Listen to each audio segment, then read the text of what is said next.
is the front bumper? Yeah. Well, I wouldn't even be dicking with this if it doesn't have a rubber seal on it. Because that would just paint. Yeah. Paint the rubber seal.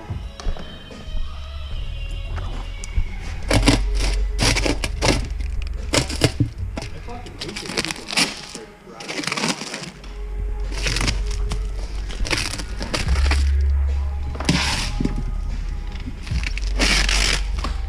I think these slicks are gonna rip.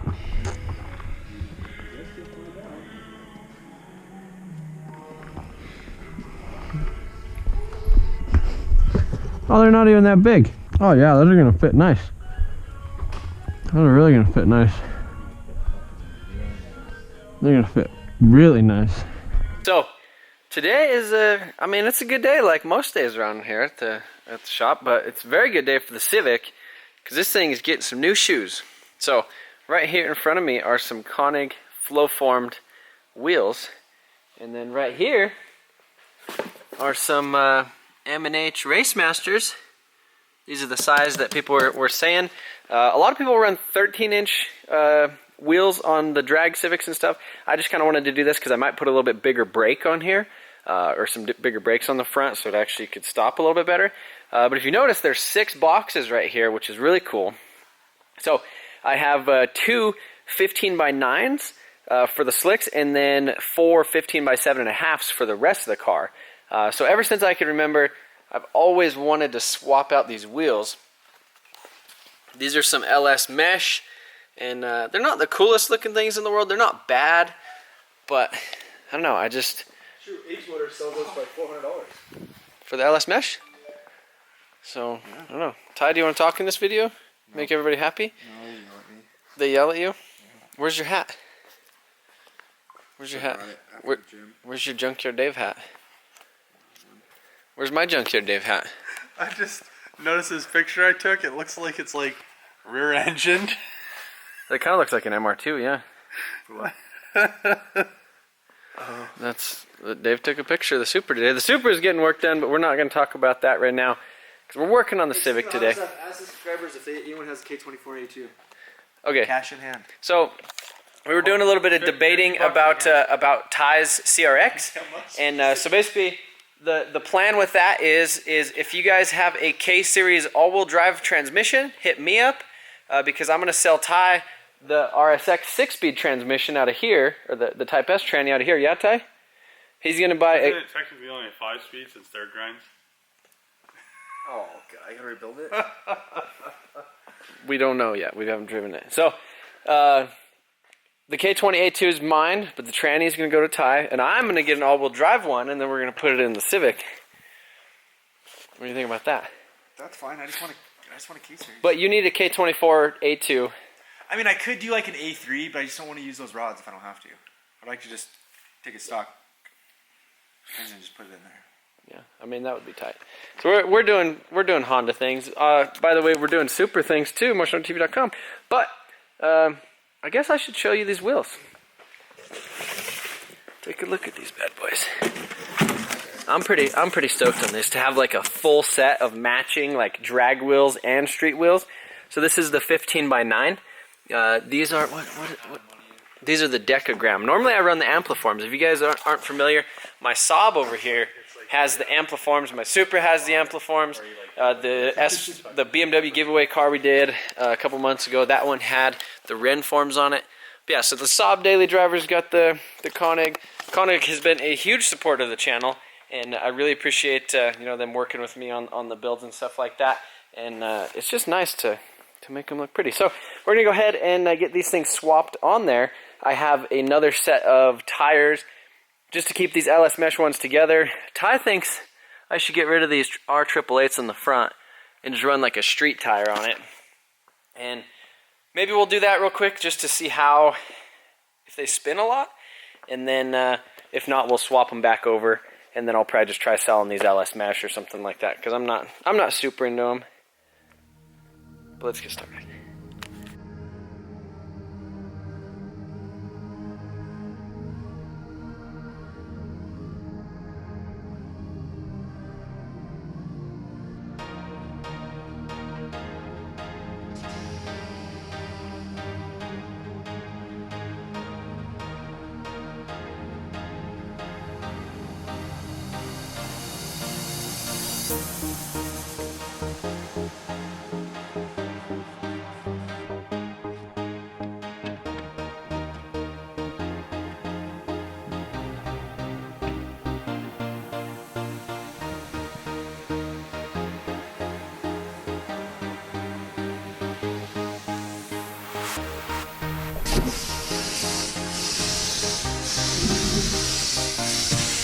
Fuck.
So this is the wheel mounted on the front, and this seems about average on, you know, when I went out to the drags, I've seen a lot of the other guys, they honestly stuck out a little bit more.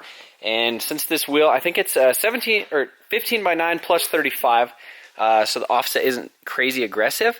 And so what it's doing is rubbing right there.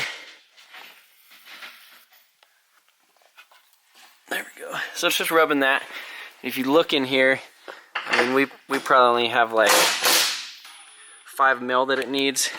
Maybe a 10 mil spacer would probably work pretty well on there. But man, that thing makes it look like a beast. Looks angry like that. Kind of like that. So, wheels fit pretty good in the back. So yeah, one of the things, a long time ago I got this EG hatch and it was wrecked in the quarter panel. And basically what they did is they had to replace one of the rear coilovers. So he just bought a full set and put one of them on there and then gave me the rest of them. So I have 3 new of these, but only 1 in the rear. And these are the basic dampeners, so they don't have the adjustable collars like the BCs that I normally put on everything else, where this collar actually threads in, and that's how you adjust the ride height. In order to adjust the ride height on here, you essentially adjust the preload, and kind of something similar to right here. You see how far everything droops when you raise the car up, and that's not really good because you don't really want the front of the car to lift up when you're drag racing, and you don't want the back to like not have, like, I don't know, like basically the setup that's on here right now is, it says low-tech coilovers on it. It has like a sticker on the side, but they're not coilovers at all. All it is like a really cheap Spring collar, just yeah, like a spring collar on it, so you can't adjust dampening. See, it says low-tech, and all that is a stock strut spray painted silver with a low-tech coilover system thing on it, so you can't adjust anything back here.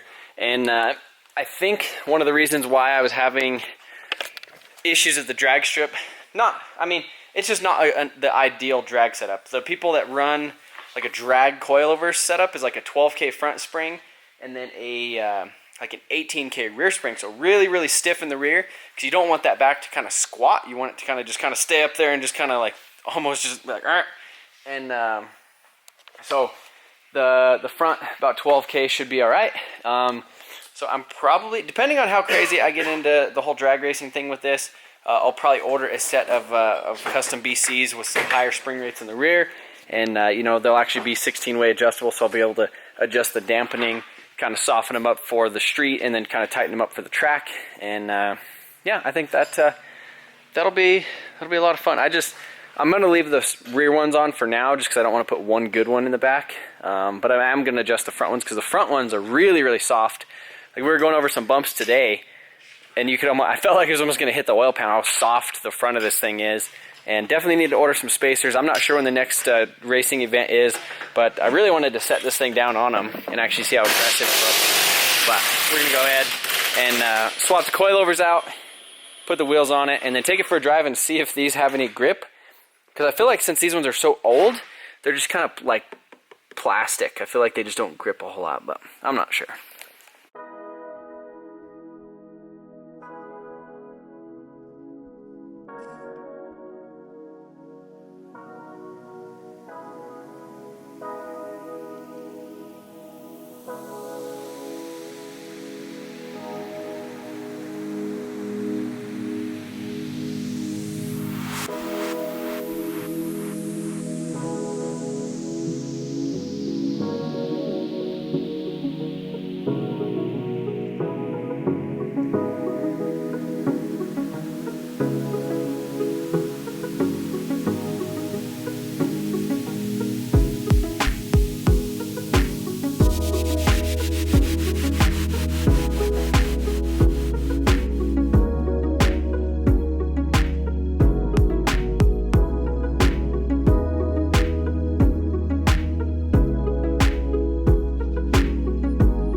Alright, so playing with a little bit of the ride height on here, trying to get it set correctly. One of the issues I'm having is since this is such a bigger tire on it compared to like something like that, it you know, obviously like it looks good right now with the street setup on it, but as soon as we go over here to the slick setup, that's pretty much it. And so yeah, one of the complaints I have about this style of coilover is that to raise the car, you effectively just have to keep raising this and compressing this spring so that that's the way that it raises the car, and you basically add preload to the spring. Whereas this is a coilover off of S14, like the BCs, and basically to adjust the ride height, this right here stays the same, so your preload is always the same on this coil. You're not squishing it to try to make the car raise up any higher. You basically thread this collar up a little bit, give it a little bit of space, and then this collar threads in and out of this. And the same style thing would happen if I actually got some BCs for this thing, and it would actually be really nice because then you don't get any coilover droop. Or when you jack up the car, the wheel pretty much maybe sag like a ½ an inch or something, but nothing crazy. And I think it would just make this car handle and drive a lot better, especially for the fact that the rears are completely blown on here. And I am going to have to be doing a lot of suspension changes. When I go to the track, you know, raising the front up, lowering it back down, stuff like that. But, I mean, it's definitely cool seeing it with the slicks on the front. So probably what I'll do is I definitely need a spacer because it is just kind of riding on the inside deal. But in order to feel safe with the slicks on the front, I'm definitely going to have to run probably about 1 inch of clearance in the front with a little bit stiffer coilover rate, so that way I don't completely destroy my fenders or anything like that. So yeah, I think that's probably about it for tonight. I'll probably come back tomorrow, get some shots of this thing actually in the sun, sitting with the wheels and everything, kind of the more street setup, and then I'm going to go ahead and swap to the 3.5 bar AEM map sensor like was in here previously, because I think since I swapped the map sensor, I think it hasn't felt as fast as it did the first day, which we only got a couple pulls in it the first day before it basically went, I don't know, the map sensor was just being crazy, and then I swapped to the 3 bar instead of the 3.5 bar and basically scaled it. But basically I just want to go back to exactly what Brent did on the dyno, just go back to every setting that was on it, and hopefully it kind of picks back up a little bit of the power and stuff. So then we'll go to the track and see how these things do. Next day I went ahead, installed that other map sensor, the 3 bar or 3.5 bar. So now we should be good. Hopefully it'll hit the full 30 psi. Ty's throwing on some of the little center caps for them Konig wheels, and I need to throw some more lug nuts on it. And then I think after that, well, actually I need to load the other tune on it that's scaled for the 3.5 bar map, and then pull this the schlicky off, and then throw the other thing on it. So I think I'm just going to go ahead and order a set of the BC Racing coilovers for this thing, so I could actually adjust them and have like a nice correct setup on it. So so if you guys are interested in BC Racing coilovers, right after this, Ty's going to go list the Civic coilovers on the site. Yeah, you don't look too pumped. It's just tedious. Yeah, but the Hondas are pretty easy because they don't have a lot of variations. Because pretty much anything from what 93 to like 01 Civic, yeah, the Civics and all that stuff. All that are the same. So whereas the BMWs have like. Oh yeah, you're right. People don't like me to talk. So anyhow, we are a dealer for BC Racing coilovers. So even if we don't have them listed on the site, we can get them. So if you send an email to MotionAutoPerformance@gmail.com, one of us will get back to you, and we'll probably add them to the site real quick, or we'll just send you an invoice or something. But BC Racing does make coilovers for almost everything. I think they even make them for Saabs. I've almost ordered them a couple times. I want some for mine. Because I want some for my wagon, because the mine is starting to give it a rub. Yeah. It's soft. So yeah, pull the schlicky off, and then we're gonna go give her a road test and see how she feels. Alright, so first time seeing this thing outside with the new wheels. Ride height's not bad. Looks pretty decent. So we're gonna take it for a little spin and see if these tires hook. I'm not sure if they're gonna. And then I'm gonna go to the parts store and see if I can get some synchro mesh tranny fluid and see if that'll help the tranny shift a little bit better. I'll go swap out the fluid. And but yeah, went ahead and swapped over the map sensor settings and all that stuff. Let her warm up a bit, and we'll see how she does.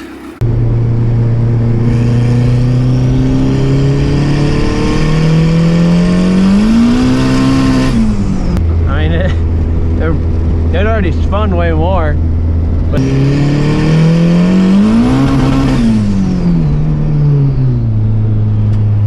it's still only hitting 24.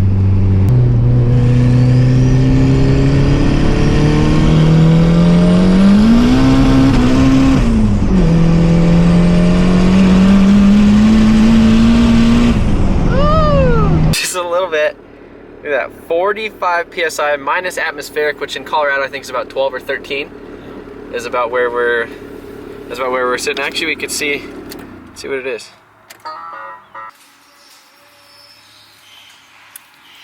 Oh yeah, now you're clear. Yeah. We were driving it around and I tried like power shifting it again, and it just was kind of being weird going into gears. And then so I went ahead, got some synchro mesh tranny fluid, or manual tranny fluid, and so we're trying to swap that out. And it's funny because when I drained the oil out of here, the fluid that was out of here, it smelled like gear oil, like 75, 90 or whatever, you know, something like that. So hopefully that's what was in it, and maybe that's why it wouldn't let me power shift it. And double clutching and granny shifting. Yeah. That's why you ran a 14, because you're granny shifting, not double clutching like you should.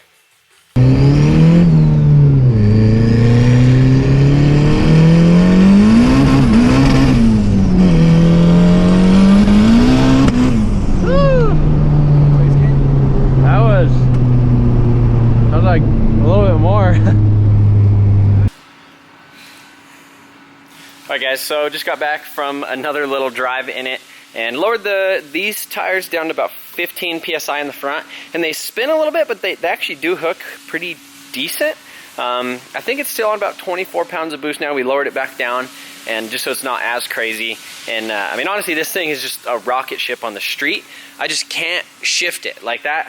That's my issue. Is I just like first to second, it's like you'll hit like the limiter, and then you go to shift it, and it's just like then it's in, and it sucks. So I did, you know, obviously we put the synchro mesh tranny fluid in there, and I think it might have helped a little bit. The second to third feels a little bit better, but the third to fourth had a little bit of a scratch in it. What? 1030. 1030. Or 040. I don't know what's up with it, but I was also thinking about trying to get a like a base model transmission, or like out of a CX, because I have a little bit longer gear ratios, so that way at the drag strip, hopefully, I don't know, because then I'd only be able to run about 120 trap speed, and hopefully this thing runs about 125, 130. Hopefully it runs 130 and we run a 10. But anyhow, that's I guess that's about it for this video. If you guys have any suggestions, let me know. I thought about trying to do like a D to B series conversion on the tranny, but that's really expensive, and you got to do like this. It's like $1,000 with the adapter kit with the flywheel, and then you got to do a clutch, and you got to do axles and all that other stuff. And if I'm going to do that, I might as well just keep this thing how it is and do something with a K series and do some crazy stuff. So again, huge shout out to Konig wheels. I really do like the way these things look on here. Even though these only are a 15-inch wheel, they make it look a little bit bigger. They look kind of like a 16 or something, and it looks really mean with those slicks over there. So I just have to order a little bit of a spacer. Actually, it's in my cart on eBay right now. So I have some like some 12 mil spacers, extended lug studs, and then some open-end lug nuts, and that should, you know, give me the clearance and everything that I need. And then, like I said, gonna go ahead and get a set of BC Racing coilovers. That way, I'm not adjusting the front of the suspension on this thing by just like tightening the coil and basically like giving it more preload. So I don't like doing that. I like the BCs, but this thing is just—it's such a hoot to drive around on the street, and we're gonna have to do a race between the Supra and the Civic. So if just let me know, what do you think is gonna win, the Supra or the Civic? Which one do you think is faster on the street? Not on the track, because I could actually almost shift the Supra. I was having I can't shift that thing crazy fast either, but it's not me. I mean, I could bang gears, but I don't know, something about it. All right, guys. Well, I appreciate you guys watching, and see you later.